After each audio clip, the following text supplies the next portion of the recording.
ട്രംപിൻ്റെ വിശ്വസ്തൻ, ഇന്ത്യയുടെ ഏറ്റവും വലിയ ശത്രു, അമേരിക്കൻ സെനറ്റർ ലിൻസെ ഗ്രഹാം കൊല്ലപ്പെട്ടു. എങ്ങനെ മരിച്ചു എന്ന് ആരും പറയുന്നില്ല. അമേരിക്കയിൽ വലിയ വലിയ പ്രക്ഷോഭമാണ്.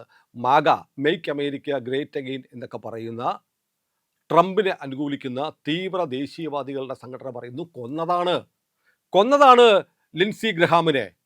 എങ്ങനെ കൊന്നു, ആര് കൊന്നു? ചോദ്യം വലിയ ദുരൂഹമായി ലോകത്ത് ഉയരുകയാണ്. അജ്ഞാതൻ കൊലപ്പെടുത്തി എന്ന് തന്നെ പറയാം, അജ്ഞാതമായ കാരണങ്ങളാൽ കൊല്ലപ്പെട്ടു എന്നും പറയാം. കാരണം അമേരിക്ക പല തീരുമാനങ്ങളും ട്രംപ് എടുക്കുന്നത്, അമേരിക്കയ്ക്ക് വേണ്ടി എടുക്കുന്നത് വിസ്പർ, പ്രസിഡന്റിൻ്റെ വിസ്പർ എന്നാണ് ഇയാളെ അറിയപ്പെടുന്നത്. പ്രസിഡന്റിൻ്റെ ചെവിയിൽ പിറുപിറുക്കാൻ, കുശുകുശുക്കാൻ അധികാരമുള്ള ഏറ്റവും ശക്തനായ ഉപദേഷ്ടാവാണ് സൗത്ത് കരോലിനയിലെ റിപ്പബ്ലിക്കൻ സെനറ്ററായ ഗ്രഹാം റഷ്യയുടെ ശത്രുവാണ്, ചൈനയുടെ ശത്രുവാണ്, ഇറാൻ്റെ ശത്രുവാണ്, ഇന്ത്യയുടെ ശത്രുവാണ്.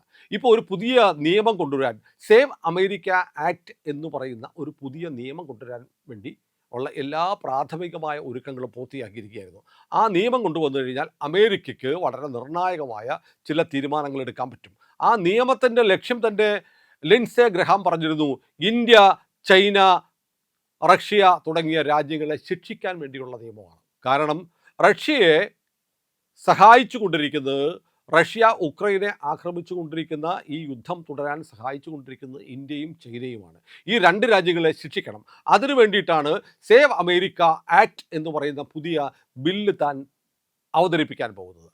ട്രംപിന് വേണ്ടിയിട്ടാണ്, ട്രംപിൻ്റെ ഒത്താശയോടെയാണ്. ട്രംപ് ഇപ്പോൾ പറഞ്ഞു, വലിയ പ്രതീക്ഷയായിരുന്നു ഗ്രഹാം അവതരിപ്പിക്കാൻ പോകുന്ന ഈ ബില്ലിനെ കുറിച്ച്. പക്ഷേ അതിപ്പോൾ നടക്കുന്നില്ലല്ലോ, കാരണം അദ്ദേഹം മരിച്ചുപോയി. എൻ്റെ കുടുംബത്തിലെ ഒരാൾ നഷ്ടപ്പെട്ടതുപോലെയാണ് എൻ്റെ വേദന എന്നൊക്കെ പറയുന്നു. എങ്ങനെയാണ് ഗ്രഹാം മരിച്ചത്? ഗ്രഹാം മരിക്കുന്നതിന് തൊട്ട് മുമ്പ് ഉക്രൈനിൽ പോയിരുന്നു. ഉക്രൈനിൽ കീവിന് അടുത്തെവിടെയോ ഉള്ള ഒരു ഡ്രോൺ നിർമ്മാണ ഫാക്ടറി ഗ്രഹാം സന്ദർശിക്കുന്ന ചിത്രങ്ങൾ പുറത്തു വന്നു. ഡ്രോണൊക്കെ കയ്യിൽ പിടിച്ചുകൊണ്ട് ഈ ട്രംപിൻ്റെ വിശ്വസ്തൻ, ട്രംപിൻ്റെ ഉപദേഷ്ടാവ്, ട്രംപിന് തലയണ മന്ത്രം പോലെ ഉപദേശം കൊടുത്ത് ട്രംപിനെ വഴിതെറ്റിക്കുന്ന ആൾ എന്ന് വേണമെങ്കിൽ പറയാം, അയാൾ അവിടെ സന്ദർശിച്ചു. ഡ്രോണൊക്കെ ആയിട്ട് നിൽക്കുന്ന ചിത്രങ്ങൾ വന്നിട്ടുണ്ട്. പക്ഷേ ഏതാനും മണിക്കൂറുകൾ കഴിഞ്ഞപ്പോൾ ഇയാൾ സന്ദർശിച്ച drone factory Russia ballistic missile ഉപയോഗിച്ച് തകർത്തു. അതിൻ്റെ വാർത്തയും വന്നിട്ടുണ്ട്. പക്ഷേ ഗ്രഹാമിന് എന്ത് പറ്റിയെന്ന് ആരും ഒന്നും പറഞ്ഞില്ല. പിന്നീട് വരുന്ന വാർത്ത, ഒരു ദിവസം കഴിഞ്ഞ് ലിൻസെ ഗ്രഹാം അമേരിക്കയിൽ എത്തിക്കഴിഞ്ഞിട്ട് പെട്ടെന്ന് അദ്ദേഹത്തിന് ഹൃദയാഘാതമുണ്ടായി മരിച്ചുപോയി എന്നാണ് പറയുന്നത്. അത് കള്ളമാണ് എന്ന് അമേരിക്കയിൽ തന്നെയുള്ളവർ പറയുന്നു. നേരത്തെ അദ്ദേഹം ഉക്രൈനിൽ സന്ദർശിച്ച ഡ്രോൺ ഫാക്ടറിയിൽ ഉണ്ടായിരിക്കെ തന്നെ റഷ്യയുടെ മിസൈലേറ്റ് തകർന്നു മരിച്ചു എന്നാണ് ഒരു വാദം. അതല്ല, അതിനുശേഷം അമേരിക്കയിലെത്തിയതിനു ശേഷം അദ്ദേഹത്തിന് ഇന്ത്യയുടെ അല്ലെങ്കിൽ ഇറാൻ്റെ അല്ലെങ്കിൽ റഷ്യയുടെ ചാരന്മാർ വിഷം കൊടുത്തു കൊന്നു. റഷ്യയുടെ ഏറ്റവും പ്രധാനപ്പെട്ട രീതിയാണ് വിഷം കൊടുത്തു കൊല്ലുക. റഷ്യക്ക് ശത്രുക്കളെ ലോകത്ത് പലയിടത്തും റഷ്യ ഇല്ലാതാക്കുന്നത് വെടിവെച്ച് കൊന്നിട്ടല്ല, നടന്നു പോകുന്ന വഴിക്ക് പോയി സിറിഞ്ചിൽ വിഷം കുത്തിവെക്കും, അതല്ലെങ്കിൽ ഭക്ഷണത്തിൽ വിഷം കൊടുക്കും. നമ്മുടെ നാട്ടിലറിയാം സുനന്ദ പുഷ്കറിൻ്റെ കേസ്. നമ്മുടെ ശശി തരൂരിൻ്റെ ഭാര്യ ആയിരുന്ന സുനന്ദ പുഷ്കർ എങ്ങനെ മരിച്ചു എന്നുള്ളത് ഇപ്പോഴും ദുരൂഹമാണ്. ചിലരൊക്കെ പറയുന്നുണ്ട് റഷ്യ എക്കാലത്തും ആളുകളെ കൊല്ലാൻ വേണ്ടി ഉപയോഗിക്കുന്ന പൊളോണിയം എന്ന് പറയുന്ന വിഷം ഉപയോഗിച്ചിട്ടാണ് സുനന്ദ പുഷ്കറെ കൊലപ്പെടുത്തിയത് എന്നൊക്കെയുള്ള തിയറി, ഗൂഢാലോചന തിയറിയൊക്കെ ഇപ്പോഴും മായാതെ അന്തരീക്ഷത്തിലുണ്ട്. ഇതുപോലെ പറയുന്നു ലിൻസെ ഗ്രഹാമിനെ പൊളോണിയം വിഷം കുത്തിവെച്ച് കൊന്നതാണ്. പക്ഷേ അതിന് തൊട്ടു മുമ്പ് അയാൾ ട്രംപുമായി സംസാരിച്ചിട്ടുണ്ട് എന്ന് ട്രംപ് പറയുന്നു. കാരണം ഉക്രൈനിൽ നിന്ന് യാത്ര ചെയ്ത് വന്ന് അദ്ദേഹം വല്ലാത്ത ക്ഷീണത്തിലായിരുന്നു. ഫോണിൽ വിളിച്ച് പറഞ്ഞു, എനിക്ക് വല്ലാത്ത ക്ഷീണം തോന്നുന്നു, ഞാനൊന്ന് ഉറങ്ങട്ടെ, അത് കഴിഞ്ഞിട്ട് നമുക്ക് നാളെ കാണാമെന്ന് ട്രംപിനോട് ഫോണിൽ സംസാരിച്ചു എന്ന് ട്രംപ് പറയുന്നുണ്ട്. പക്ഷേ ഇതൊന്നും ക്ലാരിഫൈ ചെയ്തിട്ടില്ല. അദ്ദേഹത്തിൻ്റെ ബോഡി എവിടെയാണ് എന്നത് ഇതുവരെ വാർത്തകളിൽ വന്നിട്ടില്ല. ഓട്ടോപ്സി നടന്നതായിട്ട് അറിയില്ല. ഇത്തരം വിവരങ്ങളൊക്കെ ദുരൂഹമായി അമേരിക്ക വെച്ചിരിക്കുകയാണ്. നേരത്തെ പറയുന്നത് പോലെ കീവിൽ, ഉക്രൈനിൽ രഹസ്യമായി നിർമ്മിക്കുന്ന ഡ്രോൺ ഫാക്ടറി സന്ദർശിക്കുന്നതിനിടയ്ക്ക് മിസൈലേറ്റാണോ മരിച്ചത്, അല്ലെങ്കിൽ ആരെങ്കിലും കൊലപ്പെടുത്തിയോ? കാരണം കൊല്ലാൻ നടക്കുന്നത് ഏറ്റവും പ്രധാനപ്പെട്ട ശത്രു ഒന്ന് റഷ്യയാണ്. ഉക്രൈനിൽ 10 തവണ അയാൾ സന്ദർശനം നടത്തിയിട്ടുണ്ട്. 10 തവണ ഈ യുദ്ധം നടക്കുന്നതിനിടയ്ക്ക് ഉക്രൈന് പിന്തുണ കൊടുക്കാൻ, ട്രംപിന് വേണ്ടിയിട്ട് സെലൻസ്കിയുമായിട്ട് സംസ്കാരിക്കാൻ 10 തവണയാണ് ലിൻസെ ഗ്രഹാം പറന്നുപോയത്. ഇനിയോ ഇറാനെതിരെയുള്ള ആക്രമണം, അത് ട്രംപിനെ കൊണ്ട് ചെയ്യിച്ചത് ലിൻസെ ഗ്രഹാമാണെന്ന് പറയുന്നു. മാത്രമല്ല ഇറാൻ്റെ ആണവ കേന്ദ്രങ്ങളാണ് ആദ്യം ആക്രമിക്കേണ്ടതെന്ന് ട്രംപിന് നിരന്തരം പ്രേരണ ട്രംപിൻ്റെ അടുത്ത് ചെലുത്തിയിരുന്ന ഗ്രഹാം ആണെന്ന് പറയുന്നു. അപ്പോൾ ട്രംപിൻ്റെ വിദേശനയ ഉപദേഷ്ടാവിൻ്റെ മരണം വലിയ വാർത്തയാവുന്നത് ഇങ്ങനെയാണ്. മാത്രമല്ല ഇറാൻ ടെലിവിഷനുകളിൽ വലിയ ആഘോഷമാണ്. ഇറാൻ്റെ ഏറ്റവും വലിയ ശത്രു കൊല്ലപ്പെട്ടിരിക്കുന്നു. അപ്പോൾ വല്ലാത്തൊരു ദുരൂഹതയുണ്ട്. ട്രംപിൻ്റെ വിശ്വസ്തൻ എന്ന് പറയുമ്പോൾ അമേരിക്കയ്ക്ക് ഏറ്റവും വേണ്ടപ്പെട്ട ആളാണ്, വലിയ സുരക്ഷയൊക്കെ ഉള്ള ആളാണ്. അയാൾ എങ്ങനെയാണ് മരിക്കുക? ഒരാൾക്ക് പെട്ടെന്ന് നെഞ്ചുവേദന ഉണ്ടായാൽ അയാളെ അമേരിക്കയിൽ വളരെ പെട്ടെന്ന് ഒരു ആശുപത്രിയിൽ എത്തിക്കാനുള്ള സംവിധാനങ്ങളൊക്കെ ഉണ്ട്. വേണമെങ്കിൽ എയർലിഫ്റ്റ് ചെയ്ത് കൊണ്ടുപോകാം. അത്ര പ്രധാനപ്പെട്ട പദവിയിലിരിക്കുന്ന ആളാണ്. അതൊന്നും സംഭവിക്കാതെ പെട്ടെന്ന് ഹൃദയാഘാതം ഉണ്ടായി കുഴഞ്ഞു വീണു എന്ന് പറഞ്ഞാൽ പ്രീവിയസ് ഹിസ്റ്ററി വല്ലതും ഉണ്ടോ? അങ്ങനെ വേണമെന്നൊന്നുമില്ല ഹാർട്ട് അറ്റാക്ക് വന്ന ഒരാൾ പെട്ടെന്ന് കുഴഞ്ഞു വീണ് മരിക്കാൻ. ഏതായാലും ദുരൂഹമാണെന്ന് മാത്രമല്ല, ഇന്ത്യ എന്ന് പറയുന്ന രാജ്യത്തെ ഏറ്റവും ഭീകരമായി ശിക്ഷിക്കണമെന്ന് ട്രംപിനോട് പറഞ്ഞിരുന്ന ആൾ ഗ്രഹമാണ്. അതുകൊണ്ടാണ് ഇന്ത്യയുടെ ശത്രു എന്ന് പറയുന്നത്. കാരണം നമുക്ക് ഇയാൾ ആവശ്യപ്പെട്ട എത്രയാണെന്നറിയോ? ഇന്ത്യ റഷ്യയെ സഹായിക്കുന്നു. അതുമാത്രമല്ല, ഇന്ത്യ ഒരു ഗ്ലോബൽ ലീഡറായിട്ട് വളരാൻ ശ്രമിക്കുന്നു. ഇന്ത്യ സാമ്പത്തികമായി GDP-യിൽ വലിയ തോതിൽ ഉയരുകയാണ്. അമേരിക്കൻ താല്പര്യങ്ങളെ ഇന്ത്യ വകവയ്ക്കുന്നില്ല. അതുകൊണ്ട് ഇന്ത്യക്ക് 500% താരിഫ് ചുമത്തണം എന്നാണ് ലിൻസെ ഗ്രഹാം ആവശ്യപ്പെട്ടത്. നോക്കൂ, 500% താരിഫ് ചുമത്തി ഇന്ത്യൻ ഉൽപ്പന്നങ്ങളെ നിരോധിക്കണം, ഇന്ത്യയെ തകർക്കണം എന്ന് പറഞ്ഞ ആളാണ് ലിൻസെ ഗ്രഹാം. അപ്പോൾ സ്വാഭാവികമായും ഇന്ത്യക്കും താല്പര്യം ഉണ്ടാവും. ഇങ്ങനെ ഇന്ത്യയെ ഉപദ്രവിക്കാൻ വേണ്ടിയിട്ട് ട്രംപിനെ ഉപദേശിക്കുക. നോക്കണം, നമ്മൾ ആലോചിക്കേണ്ട ഒരു പ്രധാനപ്പെട്ട കാര്യമുണ്ട്.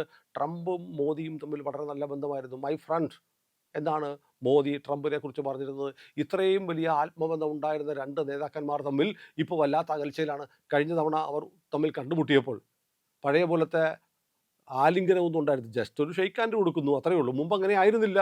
ഈ ബന്ധം തകർത്തതിന്, മോദി ട്രംപ് ബന്ധം തകർത്തതിന് പ്രധാനപ്പെട്ട കാരണം ലിൻസെ ഗ്രഹാമിൻ്റെ കാത് തിന്നൽ, ട്രംപിൻ്റെ ചെവി തിന്നലാണ് എന്ന് പരക്കെ അമേരിക്കൻ മാധ്യമങ്ങളിൽ ഗോസിപ്പ് വരുന്നുണ്ടായിരുന്നു. കാരണം ഇന്ത്യയെ പിണക്കുന്നത് അമേരിക്കയുടെ താല്പര്യങ്ങൾക്ക് പൊതുവെ എതിരാകും എന്നുള്ള കാമ്പയിൻ അന്നു മുതലേ ഒരു വിഭാഗം ആളുകൾ അമേരിക്കയിൽ നടത്തുന്നുണ്ടായിരുന്നു. അപ്പോൾ ഇന്ത്യക്കെതിരെ ട്രംപിനെ തിരിക്കുന്നത് ഗ്രഹാമാണ് എന്നുള്ള ആക്ഷേപം അന്നു മുതലേ ഉണ്ട്. അതുകൊണ്ട് തന്നെ ഇന്ത്യയുടെയും ശത്രുവാണ്. ഇന്ത്യ ഇപ്പോൾ നമ്മൾ പറയുന്ന പോലെ ഒന്നുമല്ല. ഈ റഷ്യയും ഇറാനുമൊക്കെ അല്ലെങ്കിൽ ഇസ്രയേലുമൊക്കെ ലോകത്ത് പല രാജ്യങ്ങളിലും ചെയ്യുന്ന പരിപാടി ഉണ്ടല്ലോ, ശത്രുക്കളെ ഉന്മൂലനം ചെയ്യുക എന്നുള്ള പരിപാടി ചെയ്യാൻ ഇപ്പോൾ ഇന്ത്യയും മോശമല്ല. പാകിസ്ഥാനിൽ, ബംഗ്ലാദേശിൽ, കാനഡയിൽ, അമേരിക്കയിൽ പോലും അജ്ഞാതർ വിളയാടുന്ന കാലമാണ്. അമേരിക്ക പറഞ്ഞില്ലേ, FBI പറഞ്ഞില്ലേ, ഇന്ത്യ കൂലിക്കാളെ അയച്ചിരിക്കുന്നു. വികാഷ് യാദവ് എന്ന് പറയുന്ന റോയുടെ ഏജൻറ്റ് അമേരിക്കയിൽ വന്ന് പന്നുവിനെ കൊല ചെയ്യാനുള്ള ഏർപ്പാടുകൾ ചെയ്തു. അതുകൊണ്ട് വികാഷ് യാദവിൻ്റെ ചിത്രം വെച്ചിട്ട് വാണ്ടഡ് നോട്ടീസ് ഇറക്കി. റോ ഏജൻ്റാണ് വികാഷ് യാദവ് എന്നും പറഞ്ഞ്. 2 വർഷമായുള്ളൂ. അപ്പോൾ നമ്മളെന്താ പറഞ്ഞത്? വികാഷ് യാദവിനെ അങ്ങോട്ട് വിട്ടു തരാനൊന്നും പറ്റില്ല. വികാഷ് യാദവ് ഇവിടെ ഒരു മാല പൊട്ടിക്കൽ കേസിലെ പ്രതിയായിട്ട് ജയിലിലാണ്. ഇവിടെ കേസുണ്ട്, തരാൻ പറ്റില്ല നമ്മൾ പറഞ്ഞു. CRPF കമാൻഡോ ആയിരുന്നു. പിന്നീട് റോയിലേക്ക് ഡെപ്യൂട്ടേഷനിൽ പോയ ആളാണ് യാദവ് എന്നാണ് അമേരിക്ക പറയുന്നത്. ഇപ്പോൾ അതേപോലെ തന്നെ ലിൻസെ ഗ്രഹാമിൻ്റെ കാര്യത്തിൽ FBIയുടെ തലവൻ കാഷ് പട്ടേലാണ്, ഇന്ത്യൻ വംശജൻ. കാഷ് പട്ടേൽ പറയുന്നു, എങ്ങനെയാണ് ഗ്രഹാമിൻ്റെ മരണം എന്നതിനെക്കുറിച്ച് ഞങ്ങൾ അന്വേഷിക്കും. അപ്പോൾ FBI അന്വേഷിക്കും എന്ന് പറഞ്ഞാൽ അതൊരു സാധാരണ മരണമല്ല. അപ്പോൾ അമേരിക്കയിലെ ഏറ്റവും ഉന്നതസ്ഥാനീയനായ, ട്രംപിൻ്റെ വിശ്വസ്തനായ, ട്രംപിൻ്റെ കാതിൽ പെറുപെറുക്കാൻ, കാതു തിന്നാൻ അവകാശവും അധികാരവും സ്വാധീനവും ഉണ്ടായിരുന്ന ഒരാൾ ദുരൂഹമായി ഉക്രൈനിൽ നിന്ന് തിരിച്ചു വന്നപ്പോൾ കൊല്ലപ്പെട്ടു എന്നുള്ളത് വലിയ വാർത്തയാണ്. ആ വാർത്തയ്ക്ക് മുന്നിൽ ഒരജ്ഞാതനുണ്ട്. ആരാണ് ഈ കൊലയാളി എന്നത് ലോകം ഇതുവരെ അറിഞ്ഞിട്ടില്ല. ലോകം ചോദിക്കുന്നു, ഹൂ കിൽഡ് ഗ്രഹാം? ഇന്ത്യയാണോ?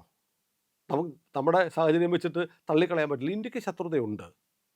ഇനി ഇറാനാണോ? അതുമല്ലെങ്കിൽ റഷ്യയാണോ? ഉത്തരം ഒരുപക്ഷെ കുറേ കാലത്തിന് ശേഷം കിട്ടുമായിരിക്കും. ഏതായാലും ഇന്ത്യയെ സംബന്ധിച്ച്, ഇന്ത്യയെ സാമ്പത്തികമായി തകർക്കാൻ, അമേരിക്ക ഇന്ത്യ ബന്ധം തകർക്കാൻ വേണ്ടി ഏറ്റവും കൂടുതൽ പണിയെടുത്ത വെറുക്കപ്പെട്ടവനായ ഒരാൾ കൊല്ലപ്പെട്ടിരിക്കുന്നു. ഈ കൊല്ലപ്പെട്ടത് അമേരിക്കയെ നടുക്കിയിരിക്കുകയാണ്. അമേരിക്കയിൽ വലിയ ചർച്ചയാണ്. ഇന്ത്യ പഴയ ഇന്ത്യയല്ല. മോദിയുടെ കാലത്ത് ഇന്ത്യ ലോകത്ത് എന്തും ചെയ്യാൻ ശേഷിയുള്ള രാജ്യമായി മാറിയിരിക്കുന്നു എന്നതാണ് ഈ വാർത്തയുടെ അന്തസാരം. ഏതായാലും ഈ വാർത്തയുടെയും കൂടുതൽ വിശദാംശങ്ങൾ വൈകാതെ ഞങ്ങൾ നിങ്ങളിലേക്ക് എത്തിക്കും. നമ്മുടെ ചാനൽ ഉറപ്പായും കാണുക. പരമാവധി ആളുകളെ ചാനലിൻ്റെ വരിക്കാരാക്കുക. സബ്സ്ക്രിപ്ഷൻ എടുത്തിട്ടില്ലെങ്കിൽ ജസ്റ്റ് നമ്മുടെ ചാനലിൻ്റെ ഫീഡിലേക്ക് പോവുക, സബ്സ്ക്രൈബ് എന്നുള്ള ബാറിലൊന്ന് അമർത്തുക, ആ ബെല്ലൈക്കണും അമർത്തുക. ഇന്ന് തന്നെ ചെയ്യണേ.